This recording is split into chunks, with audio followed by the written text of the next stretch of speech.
الحمد للہ رب العالمین والصلاة والسلام علی اشرف الانبیاء والمرسلین وعلی آلہ واصحابہ اجمعین۔ قال اللہ تعالی وتبارک فی القرآن المجید والفرقان الحمید۔ بسم اللہ الرحمن الرحیم۔ لا اقسم بہذا البلد وانت حل بہذا البلد ووالد وما ولد لقد خلقنا الانسان فی کبد۔ صدق اللہ مولانا العظیم وصدق رسولہ النبی الکریم الرؤوف الرحیم۔ اللہم نور قلوبنا بالقرآن وزین اخلاقنا بالقرآن وادخلنا الجنۃ بالقرآن ونجنا من النار بالقرآن۔ قال اللہ تعالی وتبارک فی شان حبیبہ مخبرا وآمرا ان اللہ وملائکتہ یصلون علی النبی یا ایہا الذین آمنوا صلوا علیہ وسلموا تسلیما۔ اللہم صلی علی سیدنا و مولانا محمد معدن الجود والکرم صلاۃ و سلاما علیک یا سیدی یا رسول اللہ۔ میں نے آپ کے سامنے قرآن مجید کے جو کلمات تلاوت کیے ان میں اسی حقیقت کو بیان کیا گیا۔ لا اقسم بہذا البلد، آغاز ہوا شہر مکہ کی قسم سے، قسم ہے مجھے اس شہر کی، پھر وجہ قسم بھی بیان کی، وانت حل بہذا البلد، مجھے اس شہر کی قسم اس لیے کہ محبوب اس شہر میں تو جو بستا ہے، تیرا بسیرا ہے اس شہر میں، اس شہر کی گلیوں نے تیرے قدم چومے ہیں اور تیرے انفاس کی مہک اس کی فضاؤں میں بسی ہے، اس لیے مجھے قسم کہ یہاں تم رہتے ہو۔ اللہ اکبر۔ علماء کے مابین اس بات پر اختلاف ہے کہ مکہ المکرمہ افضل ہے یا مدینہ النبی صلی اللہ علیہ وآلہ وسلم افضل ہے۔ ایک علمی اختلاف ہے، بعض نے کہا مکہ المکرمہ افضل ہے، دلائل دیے، بڑا وزن ہے دلائل میں۔ بعض نے کہا مدینہ رسول صلی اللہ علیہ وآلہ وسلم افضل ہے، دلائل دیے، بڑا زور ہے دلائل میں۔ لیکن شیخ عبدالحق محدث دہلوی علیہ رحمہ اسی آیت سے روشنی لے کر کے لکھتے ہیں کہ جب حضور مکے میں تھے تو مکہ افضل تھا، جب مدینے آ گئے تو مدینہ افضل ہو گیا۔ جدھر جدھر سے وہ گزرتے گئے مجد و شرف بھی پیچھے پیچھے رہا، چند لمحوں کے لیے ٹھہرے تھے تم جس پیڑ کے نیچے۔ نشور وحدی کا لہجہ دیکھیے کتنا دل آویز ہے، چند لمحوں کے لیے ٹھہرے تھے تم جس پیڑ کے نیچے، سنا ہے آج تک اس پیڑ کا سایہ مہکتا ہے۔ تو مکے میں ہیں تو مکہ افضل، مدینے میں ہیں تو مدینہ افضل۔ تو شرف ان کے وجود مسعود سے ہے، وہ جدھر جدھر سے گزرتے جائیں گے وہاں وہاں ہی نور پھیلتا چلا جائے گا۔ اور پیر نصیر الدین علیہ رحمہ کا لہجہ یہاں کتنا خوبصورت دکھائی دیتا ہے۔ ایک بار وہ جدھر سے گزرے ہیں نصیر، ایک بار وہ جدھر سے گزرے ہیں نصیر، بار بار ادھر سے بہار گزری ہے۔ تو کہا کہ قسم ہے مجھے اس شہر کی، یعنی شہر مکہ کی۔ کیوں اس شہر کی قسم؟ وَأَنْتَ حِلٌّ بِهَذَا الْبَلَدِ، کہ محبوب اس شہر میں تمہارا قیام ہے، اس شہر میں تمہاری رہائش ہے، تمہارے انفاس کی مہک ہے اس شہر کی فضاؤں میں، اور تمہارے قدموں کو چھوا ہے اس شہر کی گلیوں نے، اس لیے قسم کہ یہاں آپ رہتے ہو۔ وَوَالِدٍ وَمَا وَلَدَ، اور قسم ہے باپ کی، اور قسم ہے جو اس کی اولاد ہے۔ والد سے مراد کیا ہے اور ما ولد سے مراد کیا ہے؟ تو اس کے بارے میں ایک قول یہ ہے کہ والد سے مراد حضرت ابراہیم علیہ السلام ہے، اور ما ولد سے مراد حضور علیہ السلام جو ان کے فرزند ہیں۔ ایک قول کہ والد سے مراد حضرت آدم علیہ السلام ہیں، اور ما ولد سے مراد ان کی ساری ذریت اور نسل ہے۔ تیسرا قول کہ والد سے مراد حضور علیہ السلام ہیں، اور ما ولد سے مراد حضور علیہ السلام کی ساری امت، حضور علیہ السلام کی ساری آل اطرت، حضور کے اصحاب۔ لیکن علماء نے پہلے قول کو ترجیح دی کہ مکہ المکرمہ کی قسم کی گئی تو پھر مناسبت بنتی ہے کہ حضرت ابراہیم کا ذکر بھی ہو، تو اس لیے والد سے مراد حضرت ابراہیم ہیں، اور ما ولد سے مراد حضور علیہ الصلوۃ والسلام کی ذات ستودہ صفات ہے۔ تو تین چیزیں ہوئیں جن کی قسم کی گئی۔ سب سے پہلے شہر مکہ کی قسم کی گئی، پھر حضرت ابراہیم علیہ السلام کی قسم کی گئی، اس کے بعد حضور علیہ الصلوۃ والسلام کے مبارک وجود کی قسم کی گئی۔ تین قسمیں کر کے کہا کیا گیا، چونکہ جو خالی ذہن شخص ہو، جب اس کو کوئی بات بیان کی جائے تو قسم سے آغاز نہیں کیا جاتا۔ متردد الذہن کو کوئی بات کرنی ہو تو قسم سے آغاز کیا جاتا ہے، یا پھر آپ جس مضمون کو بیان کرنے جا رہے ہیں وہ اتنا اہم ہے کہ اس کی اہمیت کو اجاگر کرنے کے لیے آپ کو قسم کرنا پڑتی ہے۔ تو یہ جو ماں بعد کا مضمون ہے جس کو میرے رب نے بیان کیا، اس سے قبل ایک نہیں، دو نہیں، تین قسمیں کیں، تو پھر کان تو کھڑے ہو گئے، سماعتیں تو بچھ گئیں کہ وہ کون سی شے ہے جس کو بیان کرنا مقصود ہے، اور اس سے قبل قسم پہ قسم کی جا رہی ہے۔ قسم محبوب شہر مکہ کی، قسم محبوب تیرے والد بزرگوار حضرت ابراہیم علیہ السلام کی، اور قسم تیرے پاکیزہ وجود کی۔ اب انسان بالکل سماعتیں بچھا کے منتظر ہے کہ قسم کی کس بات کی جا رہی ہے، کس بات پہ قسمیں ہو رہی ہیں۔ تو جواب آیا، قسم محبوب شہر مکہ کی جس میں آپ رہتے ہو، قسم آپ کے والد بزرگوار حضرت ابراہیم علیہ السلام کی، اور قسم آپ کے پاکیزہ وجود کی۔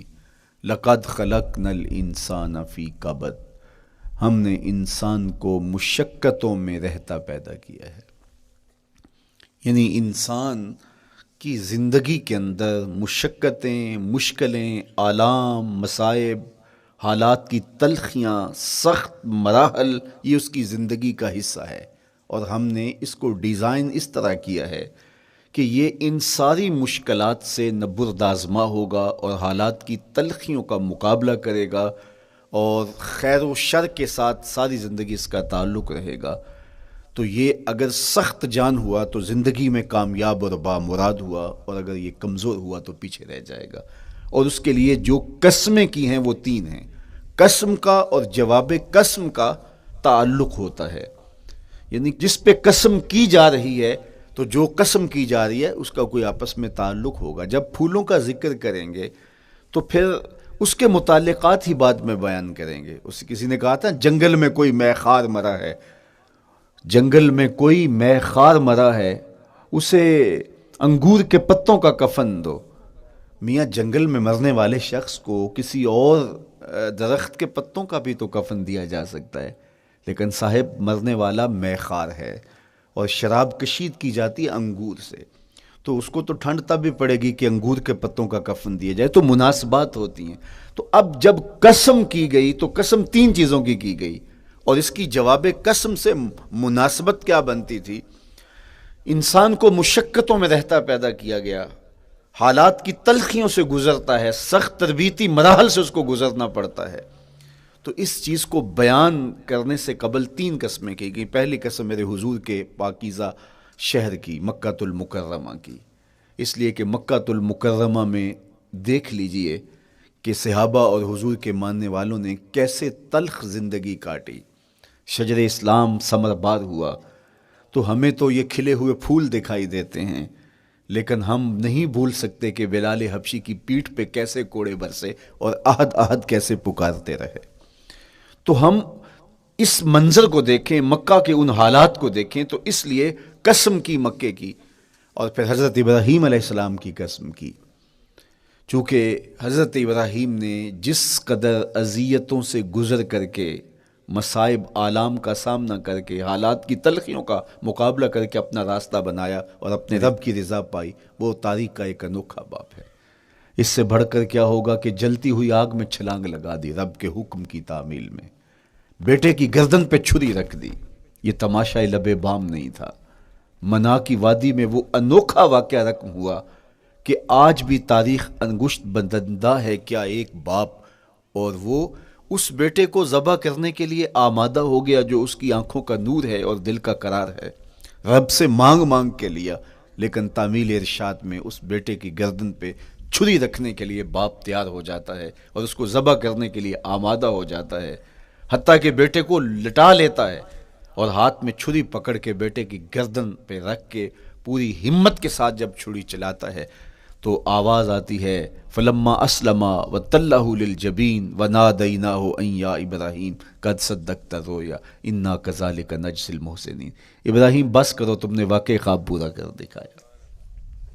اپنی بیوی کو، اپنے نو مولود بچے کو وادی غیر ذی زرع میں چھوڑ آنا، جہاں کچھ بھی میسر نہیں تھا، یہاں آپ کو آپ کے ماں باپ چھوڑ کے جاتے ہیں، ایک خوبصورت آسودہ ماحول ہے، اور آپ کو جس مقصد کے لیے چھوڑ کے جا رہے ہیں تو وہ مقصد بھی آپ کی اور ان کے پیش نظر ہے، لیکن اس کے باوجود بھی جو ہے وہ آنکھیں نم ہو جاتی ہوں گی کہ ہم اپنی اولاد کو یہاں چھوڑ کے جا رہے ہیں، جبکہ ایک محفوظ پناہ گاہ میں آپ کو چھوڑ کے گئے۔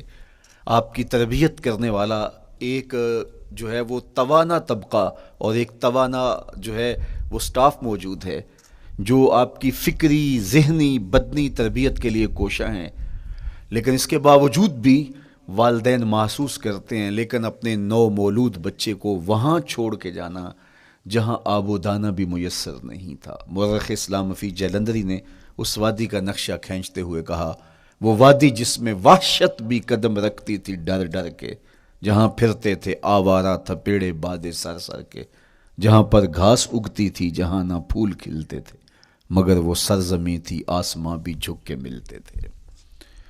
تو اس وادی میں چھوڑ کے آنا، حضرت ابراہیم نے جو امتحانات دیے، اس لیے ان کی قسم کی، چونکہ جواب قسم کا تعلق بنتا ہے تو قسم ابراہیم کے پاکیزہ وجود کی کہ جنہوں نے دکھ سہے، تکالیف آلام گوارا کی، لیکن پائے ثبات میں لغزش نہیں آنے دی۔ تیسری قسم میرے حضور کے پاکیزہ وجود کی فرمایا جتنے دکھ مجھے دیے گئے، جتنی اذیتیں مجھے پہنچائی گئیں، اتنی کسی کو نہیں دی گئیں۔ پیدا ہوئے تو حضور کے باپ کا سایہ سر پہ نہیں تھا، پھر اس کے بعد حضور مختلف مراحل سے گزرے۔ 6 سال کی عمر میں ماں کا انتقال ہو گیا۔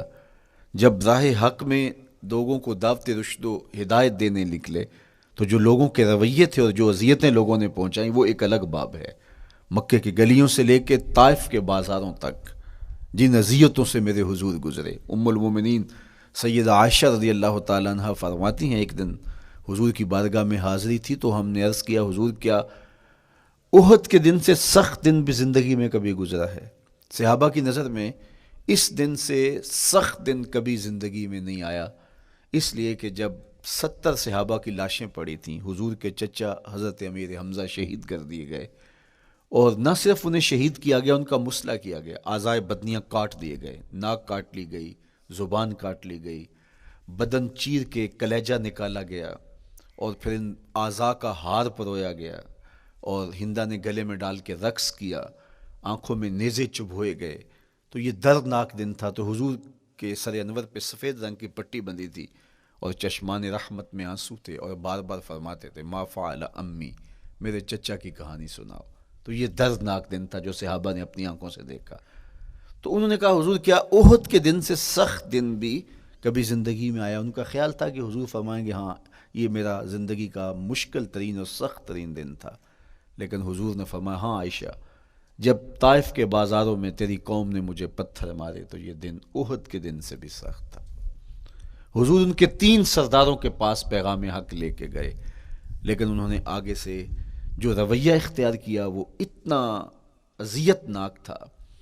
حضور نے فرمایا کہ ٹھیک ہے، میں تمہاری خیر خواہی کا جذبہ لے کے تمہارے تک پہنچا ہوں، تم نے میری دعوت کو قبول نہیں کیا، تمہاری مرضی، تمہارا مقسوم، چلو اب یہ بات میرے اور تمہارے درمیان رہنی چاہیے، اس بات کو راز رہنا چاہیے، اہل مکہ تک یہ بات نہ پہنچے۔ انہوں نے کہا ہم کیوں راز رکھیں، بلکہ اوباشوں کے ہاتھ میں پتھر دے دیے، اور حضور جب واپس ہونے لگے تو وہ حضور کے پاؤں پہ سنگزنی کر دے۔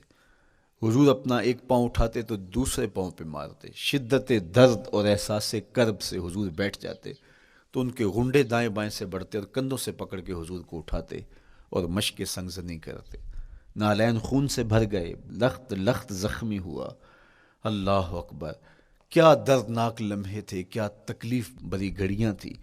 تو کہا کہ جب طائف کے بازاروں میں تیری قوم نے مجھے پتھر مارے تو یہ دن احد کے دن سے بھی سخت تھا. اچھا، جب حضور پر اس طرح آلام و مصائب ٹوٹ پڑے تو حضور کے ساتھ جو صحابہ تھے انہوں نے کہا حضور ان کے لیے بد دعا کر دیجئے. تو میرے حضور بولے میں رحمت بن کے آیا ہوں، میں رحمت بن کے آیا ہوں. اللہ اکبر. ان کا تقاضا پہم بڑا تو حضور کے ہاتھ اٹھ گئے، اور پھر حضور نے جو کہا سنیے، اللہم اہد قومی فإنہم لا یعقلون. اے اللہ میری قوم کو ہدایت دے دے، یہ مجھے جانتے نہیں، اگر جانتے تو ان کا میرے ساتھ یہ رویہ نہ ہوتا.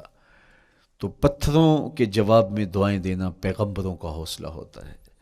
اللہ اکبر. مورخ اسلام حفیظ جلندری نے کیا خوبصورت پیرائے میں نقشہ کھینچا کہ حضور ہاتھ اٹھا کے دعا مانگ رہے ہیں، الہی کرم کر کو سارے طائف کے مکینوں پر، الہی پھول برسا ان پتھروں والی زمینوں پر. تو حضور نے دکھ سہے، تکلیفیں سہی. اب 3 قسمیں کی. شہر مکہ کی قسم جہاں حضور کے صحابہ نے تکلیفیں سہی، اس شہر کی گلیوں میں انہیں گھسیٹا گیا اور ان کو کچی کھالوں میں لپیٹ کے دھونیاں دی گئیں، انہیں اذیت ناک مراحل سے گزارا گیا. حضرت ابراہیم مشکل سے مشکل زندگی کاٹی اور رب کی رضا جوئی کے لیے کوشاں رہے، اور میرے حضور نے سخت ترین اذیتوں، مقاومتوں، مخالفتوں اور تکلیفوں کا سامنا کیا. تو ان 3 چیزوں کا حوالہ دے کر، ان 3 چیزوں کی قسم کر کے اب انسان کو بتایا جا رہا ہے کہ تم مشکلات سے تمہیں گزرنا پڑے گا، حالات کی تلخیاں تمہیں سہنی پڑیں گی. کسی مرتبے تک پہنچنے کے لیے تمہیں پھر تکلیفوں کی راہ اختیار کرنی پڑے گی. تم کون ہوتے ہو؟ میرا محبوب ہو تو تکلیفیں وہ بھی اٹھائے، 2 جہاں کا مالک ہو اور طائف کے بازاروں میں اس کے پاؤں پہ بھی پتھر پڑیں، اور کونین کا سردار ہو اور ان کے اوپر اوجری ڈال دی جائے، کائنات کا مالک ہو اور ان کو مکے کی گلیوں کے اندر ان کے گلے میں عقبہ بن ابی معیط کپڑا ڈالے اور تاؤ دے. تو کیا ان مشکلات سے تم بچ سکتے ہو؟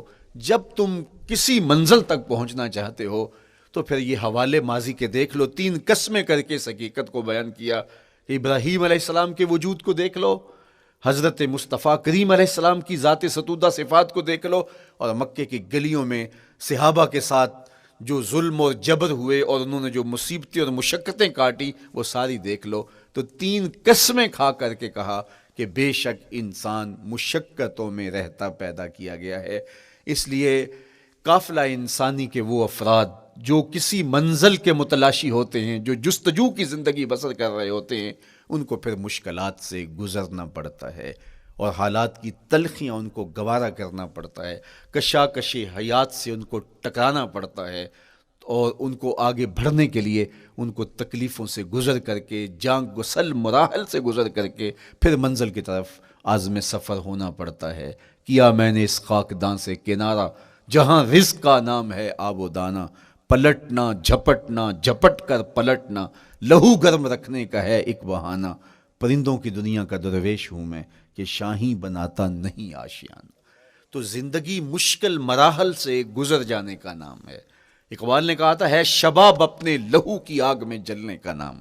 یہ زندگی آسان نہیں ہے، یہ حالات کی تلخیوں کا مقابلہ کرنے کا نام ہے، یہ ضبط نفس کا نام ہے، یہ اپنے من کی تربیت کا نام ہے.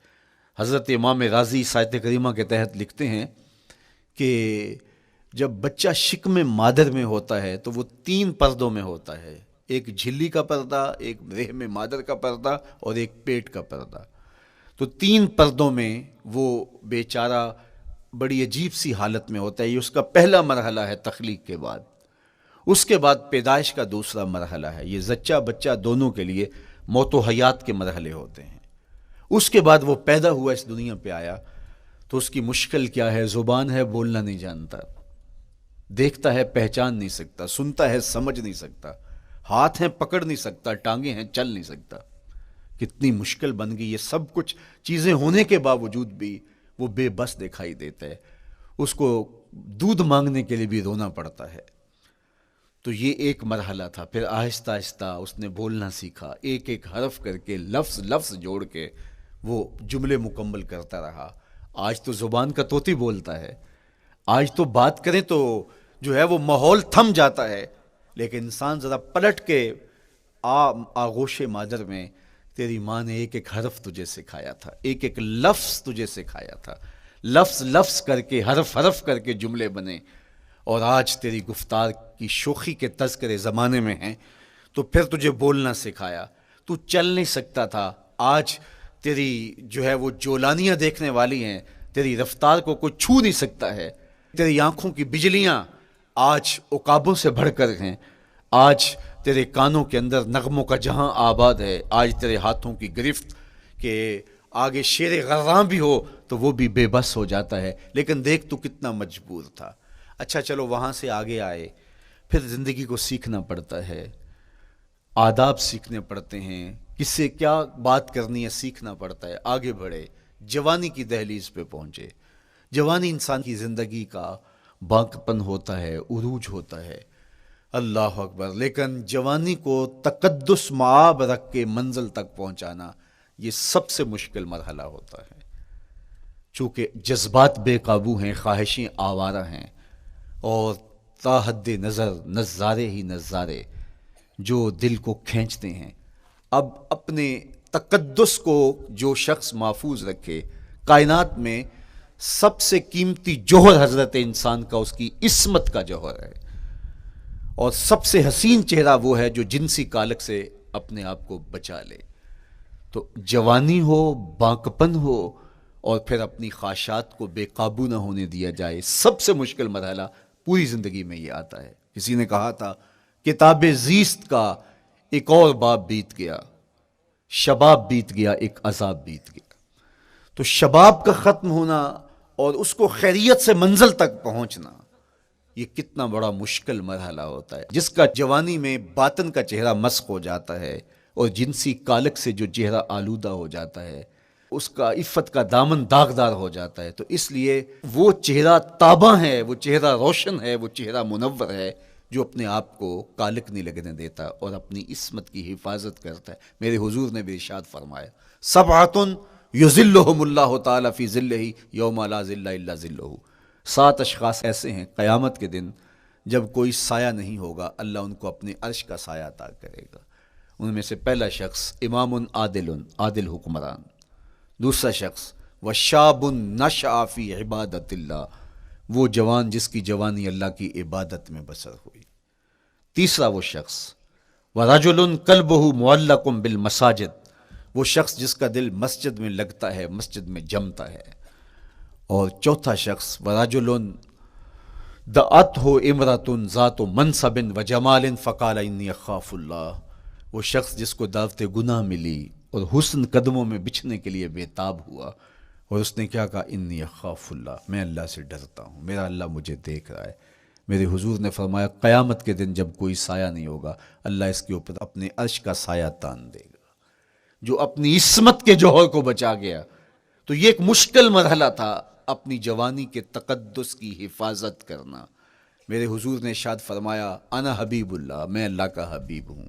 جو جوان جوانی میں توبہ کرتا ہے وہ بھی اللہ کا حبیب ہے۔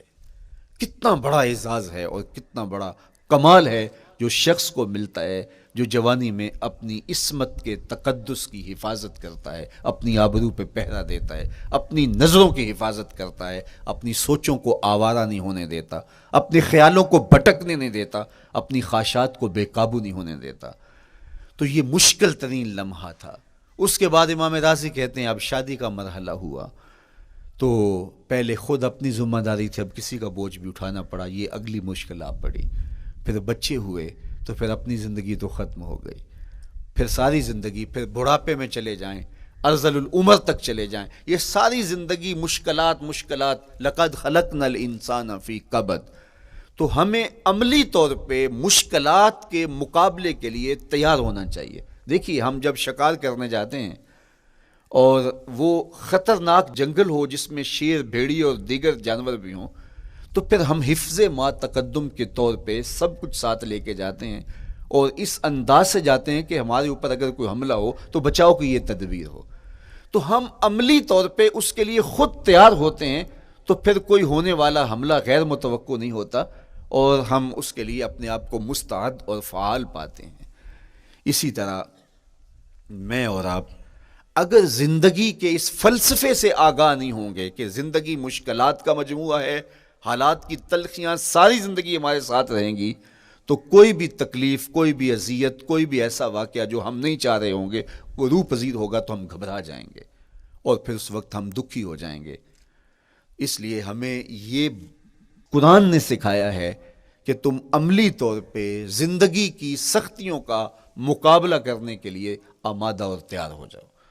قرآن مجید میں جو صبر کا لفظ ہے اس کا مفہوم یہ ہے کہ حالات کی جو تلخیاں تمہارے اوپر آتی ہیں، وہ غربت بھی ہو سکتی ہے، وہ بیماری بھی ہو سکتی ہے، وہ لوگوں کی عداوت اور دشمنی بھی ہو سکتی ہے، وہ اور بہت ساری چیزیں ہوتی ہیں، وہ جنگوں کی حالت کا بپا ہو جانا اور تمہارا دشمنوں کے نرغے میں گر جانا، یہ سب کچھ ہو سکتا ہے۔ تو اس کے اوپر استقامت کے ساتھ تم کھڑے رہو اور تم ان کو برداشت کرنے کی اپنے اندر ہمت اور حوصلہ رکھو، تو پھر وہ تمہارا صبر ہوگا، اور یہ قوت اگر تمہارے اندر پیدا ہو جاتی ہے تو پھر تمہاری زندگی آسان اور سوکھی ہو جاتی ہے۔ لیکن اگر یہ دولت تمہیں نصیب نہیں ہوتی تو پھر ساری زندگی دکھوں اور شکووں سے بھری رہتی۔ اس لیے ہمیں یہ چیز سیکھ لینی چاہیے کہ زندگی نام ہی مشکلات سے نہ برد آزما رہنے کا ہے۔ عملی طور پہ ہم دیکھو، ہمیں پتہ ہے سردی آ رہی ہے تو اس کا ہم پہلے انتظام کرتے ہیں، تو سردی ہمیں دکھی نہیں پھر کرتی، ہم سردی سے بھی لطف لیتے ہیں، موسم برسات سے بھی مزہ لیتے ہیں، اور گرمی سے بھی ہم ایک حاز حاصل کر لیتے ہیں اگر ہم اس کو جو ہے اس کے لیے عملی طور پہ اپنے آپ کو تیار کر لیں۔ لیکن اگر ہم اس کے لیے تیاری نہیں کریں گے تو سوائے گھبراہٹ کے اور کچھ نہیں ہوگا۔ تو مجھے اور آپ کو عملاً اپنے آپ کو اس بات کے لیے آمادہ کرنا پڑے گا کہ زندگی ان حالات کی تلخیوں سے ٹکرانے کا نام ہے، اور ساری زندگی ہمیں ان مراحل سے گزرتے رہنا پڑے گا۔ اور قرآن نے جو ہے وہ 3 قسمیں کر کے، اور 3 قسمیں بھی شہر مکہ کی اور محبوب کریم کے پاکیزہ وجود اور جناب ابراہیم علیہ الصلوۃ والسلام کی، تاکہ تمہیں پتہ چلے جب ان کو بھی ان مراحل سے گزرنا پڑا میں اور آپ کیا بیچتے ہیں۔ اس لیے ہمیں اپنی زندگی کو ان راہوں پہ ڈالتے ہوئے صبر اور استقامت، اب صبر اور استقامت کی دولت ہمیں کیسے نصیب ہوگی، یہ دولت کس طرح، یہ قوت راسخہ ہمارے اندر کیسے پیدا ہوگی، اور کس طرح ہمارے من کے اندر یہ چیزیں سمائے گی۔ اللہ تعالیٰ کی خشیت، اس پر توکل، اس پر بھروسہ، اور اللہ تعالیٰ جل شانہ کی طرف سے ہر کام کے ہونے کا یقین ہمارے اندر یہ استقامت اور یہ حوصلہ پیدا کرتی ہے یہ چیز۔ اس لیے مجھے اور آپ کو اپنی پوری زندگی میں اس عمل سے گزر کر کے اپنے آپ کو مضبوط ترین صورتحال میں لا کے کھڑا کرنا پڑے گا، اور یہی زندگی کا جمال ہے۔ تو اب پھر دیکھیے قرآن کیا کہہ رہا ہے، لا اقسم بہذا البلد وانت حل بہذا البلد ووالد وما ولد، 3 قسمیں کی۔ اس کے بعد ارشاد فرمایا لقد خلقنا الانسان فی کبد، ہم نے انسان کو مشکلوں میں، مصائب میں، آلام میں رہتا ہوا پیدا کیا۔ کہتے ہیں جب حضرت انسان کی تخلیق ہوئی تو اس کا خمیر جب گویا جا رہا تھا تو اس کے اوپر 39 دن تک آزمائشوں کی، دکھوں کی، تکلیفوں کی بارش ہوئی، اور ایک دن خوشیوں اور مسرتوں کا می برسا۔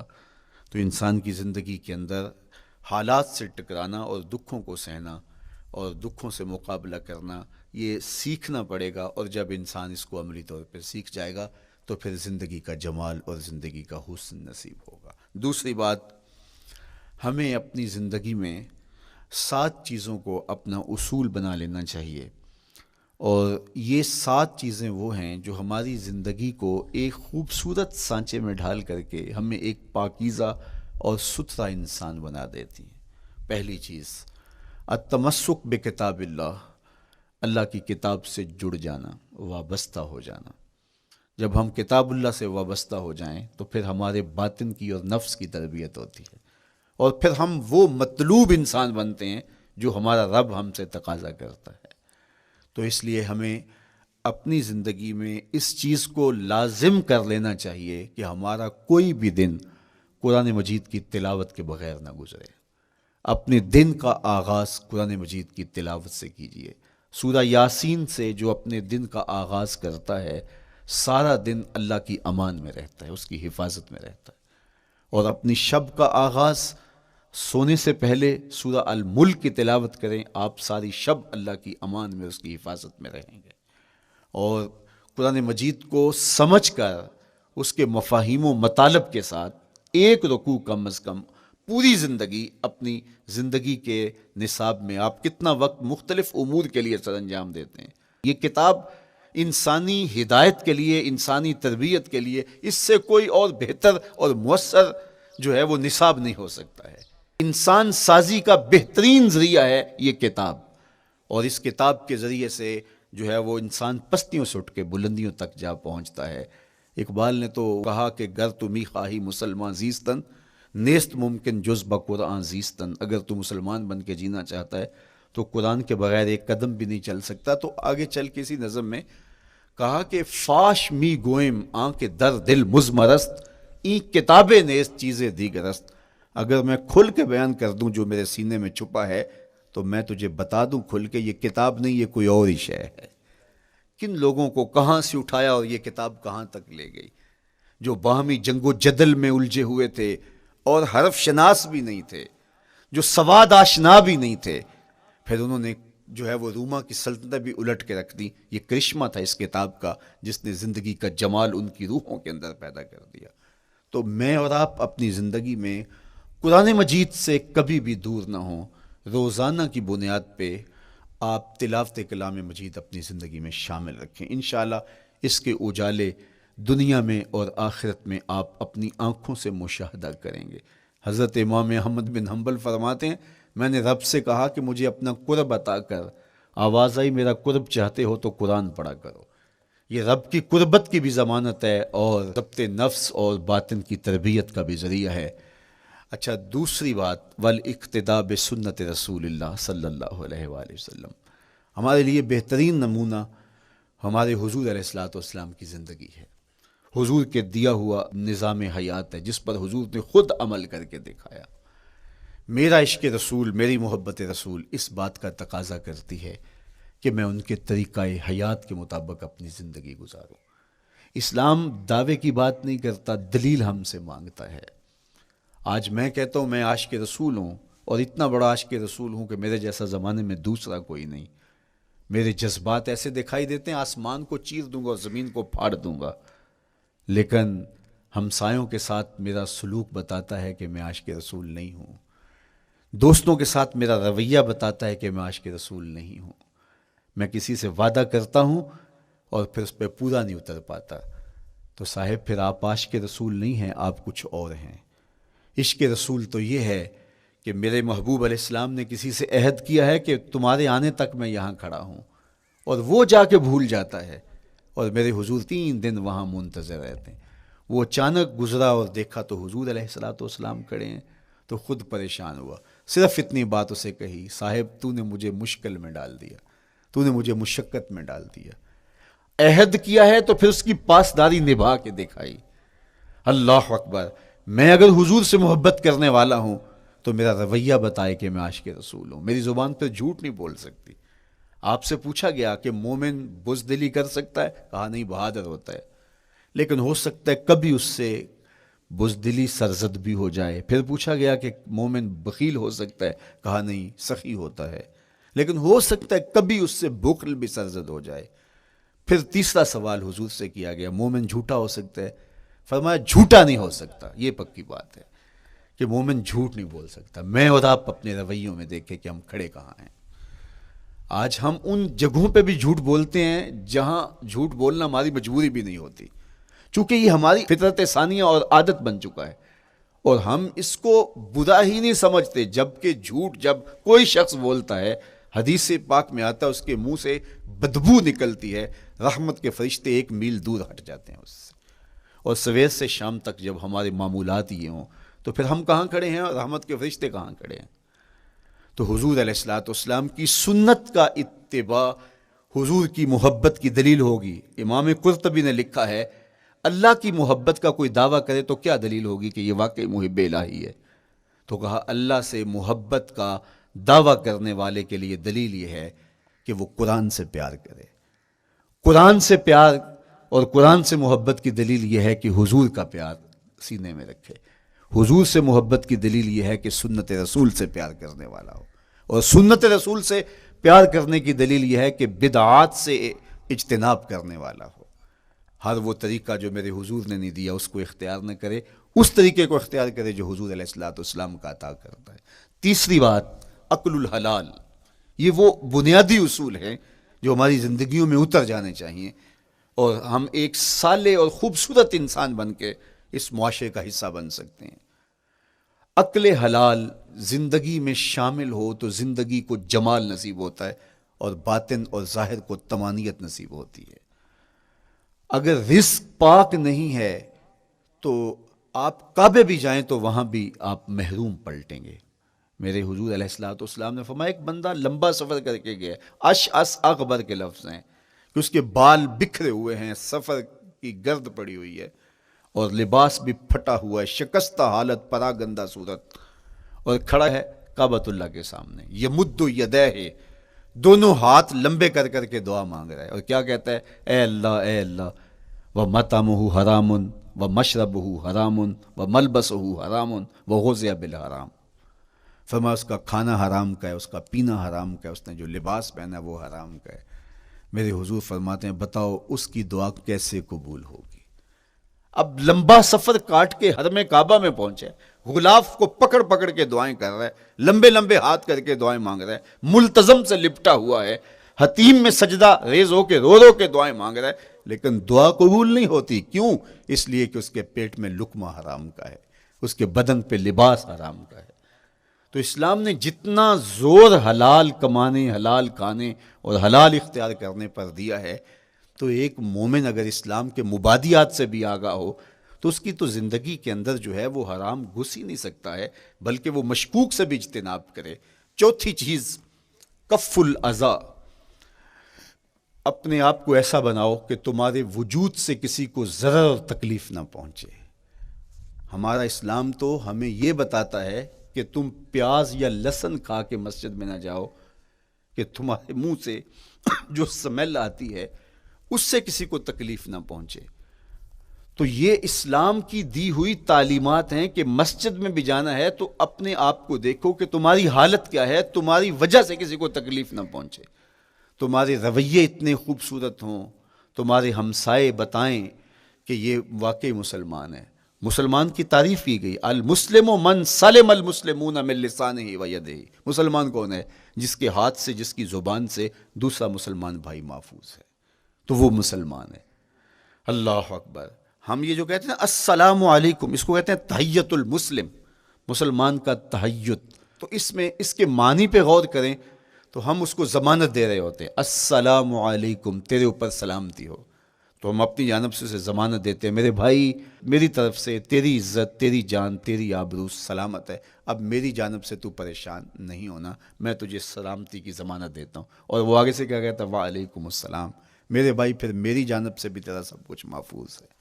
اگر سلام کا مفہوم اچھی طرح ہماری روحوں میں اتر جائے تو پھر ایسا ہو نہیں سکتا کہ ہم جس کو السلام علیکم کہہ دیں پھر اس سے ہم دھوکہ کریں یا اس کی آبرو پہ حملہ آور ہوں یا اس کے مال پہ حملہ آور ہوں جب السلام علیکم کہہ دیا. چونکہ جو ہمیں لفظ بولنے کے لیے کہا گئے ہیں اس کے پیچھے فلسفہ ہے لفظوں کا. یہ پھول ہیں، ان کو دیکھ کر سبحان اللہ کہنے کا کہا گیا ہے. پہاڑوں کو دیکھ کے اللہ اکبر کہنے کا کہا گیا ہے. پہاڑوں کو دیکھ کے سبحان اللہ کہہ دیں اور پھولوں کو دیکھ کے اللہ اکبر کہہ دیں، ایسا کیوں نہیں کہہ دیتے؟ لیکن نہیں، اس لیے کہ جب پہاڑوں کو دیکھتے ہیں تو دل میں ان کی ہیبت پیدا ہوتی ہے. اتنے بڑے پہاڑ، سمندر کو دیکھتے ہیں تو اس کی ہیبت پیدا ہوتی ہے. اتنا بڑا سمندر تا حد نظر پھیلا ہوا، تو جب اس کی بڑائی پیدا ہونے لگتی ہے تو فوراً پلٹایا گیا اللہ کی بڑائی کی طرف اور کہا بول اللہ اکبر، یہ نہیں میرا اللہ بڑا ہے. اور پھول کو جب دیکھا تو اس کی لطافت کی طرف الجھنے لگے، کتنا خوبصورت ہے، درزوں میں کیسے خوشبو بسی ہوئی ہے، کیسے رنگ ہیں، کیسے جمال ہیں. اللہ اکبر. وہ کیا کسی نے کہا تھا نا کہ درزوں کی لطافت میں خوشبو نے اماں پائی، گل چیرنے والے نے کس شان سے چیرا ہے. تو کیا کمال ہے یار، کیا پتیاں ہیں، کیا رنگ ہے، کیا خوبصورتی ہے، کیا لطافت ہے. الجھنے لگے، کہا بول سبحان اللہ، یہ کیا ہے جس نے رنگ بھرے ہیں وہ پاک ہے. تو تیرا دل الجھ نہ جائے. تو جو ہم بولتے ہیں لفظ جہاں بھی بولتے ہیں اس کے پیچھے ایک فلسفہ ہوتا ہے. السلام علیکم یہ تحیت المسلم ہے. جب ہم کسی کو کہتے ہیں السلام علیکم تو اس کو ہم نے ضمانت دے دی، بس بات ختم، اب جو ہے وہ میری جانب سے تو محفوظ ہے۔ لیکن ہم سلام بھی لے رہے ہوں گے اور ہاتھ بھی کاٹ رہے ہوں گے اور اس کی جیب بھی کاٹ رہے ہوں گے، پھر سلام نہیں لیا، ہم نے منافقت کی ہے۔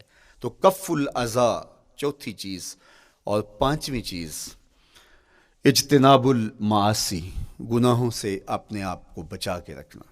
نیکی کرنا بہت اہم ہے، لیکن نیکی کرنے سے زیادہ ہم اپنے آپ کو گناہوں سے بچانا ہے۔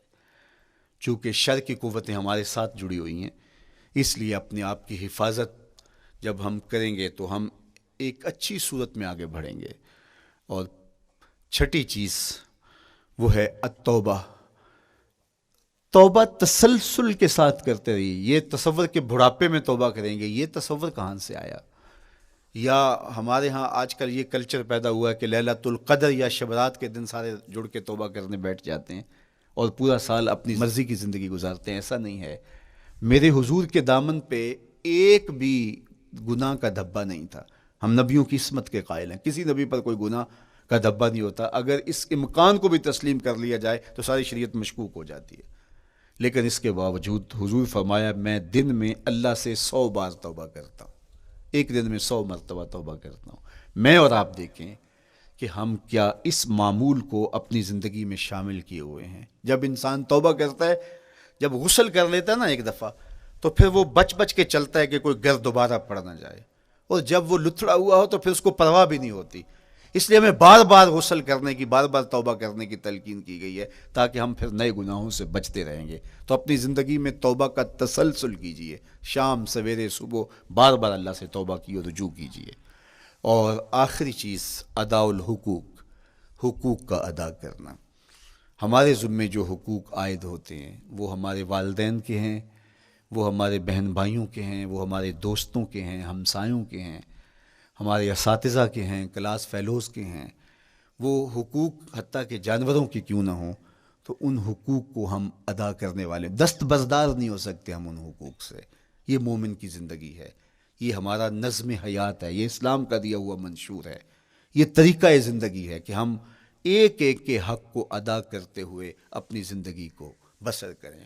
بالخصوص میں طلباء سے مخاطب ہوں کہ یہ عمر تربیتی اعتبار سے سب سے اہم عمر ہے۔ سیدنا علی المرتضیٰ رضی اللہ تعالیٰ عنہ فرماتے ہیں کہ 15 سال سے لے کر کے 20 سال تک کی عمر میں انسان کے نظریات پختہ ہوتے ہیں اور اس کی عادتیں جمتی ہیں۔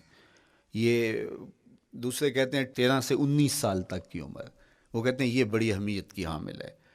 تو 13 سے 19 سال یا 15 سے 20 سال تک کی عمر، بعض کا تو ہوتا ہے کہ ابھی بچے ہیں، ماں باپ بھی سستی کرتے ہیں کہ ان کو تہجد کا عادی اب کیوں بنائیں، ابھی تو یہ بچے ہیں، ان کو ان چیزوں سے، چھوٹی چھوٹی چیزوں کا عادی اب کیوں بنائیں، جب بڑے ہوں گے، سمجھدار ہوں گے، ذمہ داریوں کا بوجھ آئے گا، سب کچھ کر لیں گے۔ تو پھر اس وقت کرنا مشکل ہوتا ہے، پھر کر نہیں پاتا بندہ۔ تو جو سیکھنا ہے، جو عادتیں پختہ کرنی ہے، وہ اسی زندگی میں ہوتی ہیں۔ تو یہ آپ کا ایک موقع ہے، آپ کا کوئی ایک ماحول فراہم ہوا ہے۔ آپ کے ہمسائے آپ کے کلاس فیلوز ہیں جو آپ کے ساتھ کمرے میں رہ رہے ہیں۔ ہمسائیگی کے حقوق ادا کرنے کا جو انداز ہے وہ یہاں ہی سیکھیے اور اپنے اندر اس کو متحقق کیجیے اور پختہ کیجیے۔ اسی طرح اپنے گفتگو کے لہجوں میں شائستگی، اپنے انداز کے اندر خوبصورتی اور اپنے رویوں کے اندر جمال پیدا کرنے کی کوشش کریں۔ اپنے آپ کو مؤثر بنائیں اور شریعت کے بتائے ہوئے اصول اور ضابطوں کے مطابق آپ جب زندگی کے چند دن گزار لیں گے، پھر زندگی گزارنے کا نشہ آنے لگ جائے گا۔ چونکہ جب ہم اپنی خواہش کی زندگی گزارتے ہیں تو پھر ہم خود بے چین اور مضطرب ہوتے ہیں، اس لیے کہ ہمیں اس طرح زندگی گزارنی چاہیے جس طرح ہمارے رب نے ہمیں بتایا ہے۔ آپ کوئی بھی مشین خریدتے ہیں، کوئی بھی چیز لیتے ہیں تو اس کے ساتھ چھوٹی سی بک دیتے ہیں، آپ کو اس کا طریقہ استعمال بتاتے ہیں کہ اس کو یوں استعمال کرو گے تو دیر پا اس کے فوائد حاصل کرو گے۔ اگر یہ مائک ہم اس طرح استعمال نہیں کرتے، اپنی خواہش سے استعمال کریں گے تو پھر نتیجہ کیا ہوگا کہ تھوڑے دنوں کے بعد جو ہے وہ خرابی کی طرف سلسلہ چلے گا۔ اس طرح یہ وجود جس پاکیزہ ذات نے بنایا ہے، اس نے ہمیں بتایا ہے کہ اس کو استعمال کیسے کرنا ہے اور اس زندگی کو کیسے گزارنا ہے۔ اور پھر انسان کو ایک ماڈل اور نمونہ بھی چاہیے تو کہا نمونہ دیکھنا ہے تو محمد عربی کی ذات دیکھ لو، ادھر دیکھتے جاؤ اور زندگی گزارتے جاؤ، دیکھنا تمہاری زندگی کتنی خوبصورت اور کتنی پروقار گزرتی ہے۔ اللہ آپ کو دنیا آخرت کی برکتیں دے، اپنی پناہوں اور اپنی امان اور اپنی حفاظتوں کا حصار دے، اور آنے والا کل اللہ بہتر فرمائے، میرے وطن کی خیر کرے، میرے ملک کو امن کے اجالے دے، یہاں دہشت گردی کے سلگتے الاؤ ٹھنڈے کر کے امن کی بہاریں پیدا کر دے۔ کی محمد سے وفا تو نے تو ہم تیرے ہیں، یہ جہاں چیز ہے کیا لوح و قلم تیرے ہیں۔ وآخر دعوانا ان الحمدللہ۔